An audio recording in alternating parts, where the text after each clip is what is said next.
అరే మాయగడ ఎట్రా పెళ్ళి అయ్యాక రావడం మానేసాడు. చూసారా బాగా మారిపోయాడరా. ఫోన్ చేస్తే ఫోన్ లిఫ్ట్ చేయట్లే. పెళ్ళైంది కదా. అది నిజమే. అయిరా బాగున్నారా? నీ నీ గురించే గురించే మాట్లాడుకుంటున్నారా మా ఇద్దరు? ఏరా? పెళ్ళాక బాగా మారిపోయారా. ఫోన్ చేస్తే ఫోన్లో లిఫ్ట్ చేయట్లేదు. అరే ఫోన్ మీ చెల్లి తీసుకుంటారా, నా దగ్గర ఉండట్లేరా ఫోన్. ఊరికా నువ్వు ఫోన్ చేయరా. నమ్మర్రా.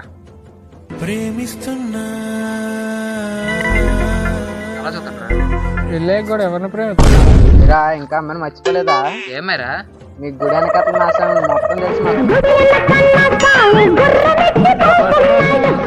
తెలుగు చెప్పాలా? ఒరే బాబు మీకు దండం పెడతారు, మీ చెల్లితో మాత్రం చెప్పకండి రా బాబు. మా కాపురం నిప్పులు వేయకండి రా బాబు.